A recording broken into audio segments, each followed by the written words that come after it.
সহিহ বুখারীতে একটা কিতাব আছে, কিতাবুস সুলহ, মীমাংসার অধ্যায়। একটা বাব আছে, বাবু কওলিল ইমামি লিআসহাবিহি ইযহাবু বিনা নুসলিহ বাইনাহুম। ইমাম সাহেবের এই কথা যে আমাদেরকে নিয়ে চলো, আমরা মিলাইয়া দেব, এটা আল্লাহ রাসূল সাল্লাল্লাহু আলাইহি ওয়াসাল্লামের একটা বিখ্যাত ডায়ালগ। ডায়ালগটা কি খেয়াল করে শুনেন। যুদ্ধ, মারামারি আর ঝগড়া শুনলেই আল্লাহ রাসূল সাল্লাল্লাহু আলাইহি ওয়াসাল্লাম বলতেন, ইযহাবু বিনা নুসলিহ বাইনাহুম, আরে আমরা আছি তো, আমগরে নিয়ে যাও না, আমরা মিলাই দিব। সুবহানাল্লাহ পড়েন। মারামারি দেখলে বিশ্বনবী মিলাই দিতেন। আল্লাহর হাবিব সাল্লাল্লাহু আলাইহি ওয়াসাল্লাম বলতেন, আলা উখবিরুকুম বিআফদালি দারাজাতিন মিনাস সালাতি ওয়াস সিয়ামি ওয়ান নুসুক, রোজা, নামাজ, সালাতের চেয়ে বড় একটা সওয়াবের কাজ আছে, ওটা কি আমি তোমাদের বলবো না? সাহাবারা বললেন, সেটা আবার কি? বিশ্বনবী বললেন, ইসলাহু যাতিল বাইন, দুইজন ঝগড়া করতেছে, তুমি ঝগড়া না লাগায় দিয়া মিলাই দিবা, এর চেয়ে ভালো কাজ হয় না। জোরে কোন ঠিক কি না? সবচেয়ে শ্রেষ্ঠ কাজ। নোয়াখালীতে আগুন লাগলে আপনারা কি দিয়ে নিবা? কি দিদায়? পানি। অনেকে ওই জায়গায় তেল ডালে। জ্বলতেছে কি? আগুন। আগুন নিবানোর জন্য ঢালবেন কি? অনেকে ঢালে কি? তেল। আহা, না, আপনি থামায় দিবেন, মিলায় দিবেন।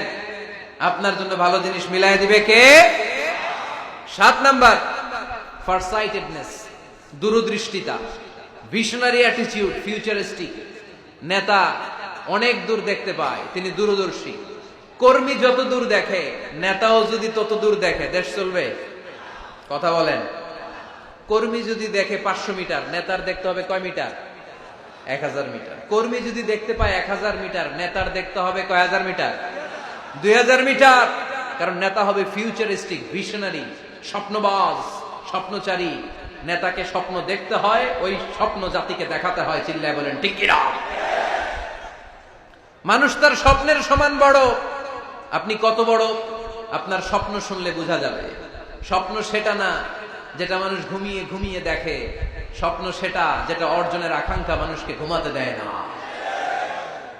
আল্লাহর হাবিব সাল্লাল্লাহু আলাইহি ওয়াসাল্লাম স্বপ্ন দেখিয়েছেন সাহাবাদেরকে, বিশ্ব বিজয়ের স্বপ্ন, ইসলামকে বিজয়ী শক্তি হিসেবে দেখার স্বপ্ন। চিল্লায় বলেন ঠিক কি না?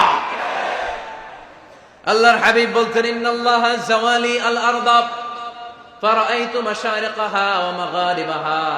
আল্লাহ তাআলা গোটা বিশ্বটাকে ছোট্ট করে আমার সামনে দেখিয়েছে। আমি ফুটবলের সাইজের এই পৃথিবীর প্রাচ্য পাশ্চাত্য, ডানে বায়ে সামনে পেছনে সবটাই দেখেছি। ওয়া ইন্না মুলকা উম্মতি সায়াবলুগু মা জুবিয়ালি, যত দূর আল্লাহ আমারে দেখিয়েছে তত জায়গায় লা ইলাহার পতাকা পথ করে একদিন উড়বে।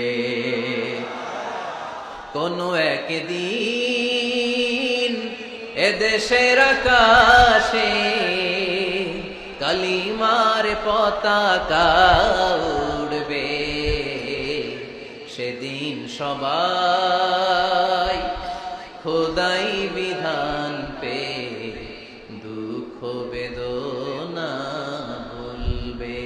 এটাই আমাদের স্বপ্ন। চিল্লায় বলেন ঠিক কি না? স্বপ্ন দেখতে জানতে হয়।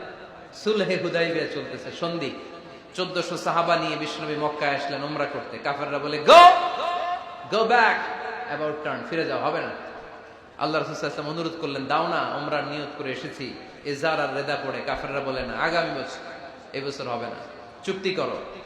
চুক্তির মধ্যে লেখা হলো, মা খাবা আলাইহি মুহাম্মাদুর রাসূলুল্লাহ। ঠিক আছে, চুক্তি 10 বছরের, মুহাম্মদ রাসূল সাল্লাল্লাহু আলাইহি ওয়াসাল্লামের পক্ষ থেকে চুক্তি। কাফেররা বলে, না, আমরা তো তোমার রাসূলুল্লাহ মানি না। তোমার রাসূলুল্লাহ মানলে তো মা সাদাদনাকা আলা শাই, তোমার সাথে কোনো ঝগড়াই নেই, রাসূলুল্লাহ কাটো। সাহাবীরা তেড়ে উঠলেন। ওমরে ফারুক বলেন, মুখ সামলে কথা বল। সুহাইল ইবনে আমির, তোর জিহ্বাটা আমি টেনে ছেড়ে ফেলবো, সাবধান। আমার নবী শেষ নবী, শেষ রাসূল মুহাম্মদ রাসূলুল্লাহ কাটার ক্ষমতা কারো নাই, আমি ওমর বেঁচে থাকলে কেউ কাটতে পারবে না। বিশ্বনবী বললেন, ওমর সরে যাও, কেটে দাও। সুবহানাল্লাহ কইবেন না? মুহাম্মদ রাসূলুল্লাহ কাফেররা মানে না। কাফেররা কয়, তুমি লেখো মুহাম্মদ ইবনে আব্দুল্লাহ, আব্দুল্লাহর বেটা মুহাম্মদ। কারণ মুহাম্মদ রাসূলুল্লাহ যদি এই সন্ধিতে থাকে, চুক্তি, তার নিচে আমরা সিগনেচার করি, তার মানে এটাই প্রমাণ হয়ে যায় আমি তোমাকে রাসূল বলে মানি। আমরা কাফেররা তোমাকে রাসূল বলে মেনে নিয়েছি। নো, তোমার রাসূল বইরা মানলে তো খেলা এখানেই শেষ। কাটো, রাসূলুল্লাহ লেখা যাবে না, লিখতে হবে আব্দুল্লাহর বেটা মুহাম্মদ। কোন সাহাবারা রাজি হয় না। কথা শুনতেছেন? সাহাবারা বলে, রক্তক্ষয়ী যুদ্ধ হবে, আমার নবীর নামের পরে রাসূলুল্লাহ লিখতেই হবে। বিশ্বনবী বললেন, কেটে দাও। কারণ সাহাবারা দেখতেছে এতটুকু, বিশ্বনবী দেখে অতটুকু। বিশ্বনবী অন্য প্ল্যানে আগাচ্ছেন। বিশ্বনবী ভাবলেন 10 বছরের যুদ্ধবিরতি যদি হয়ে যায়, আমি আমার লোকদেরকে ঠিক করব। আমি তারবিয়া, তালিম, তাহজিব, তামাদ্দুন দিয়ে মদিনাটাকে একটা কল্যাণ রাষ্ট্রে পরিণত করব। আমি আমার ফোর্সকে সাজাবো, আমি আমার সাহাবাদেরকে প্রশিক্ষিত করব। এই 10 বছরের ব্যবধানে আমি গোটা বিশ্বকে ঝাঁকি মেরে কাঁপিয়ে দেব।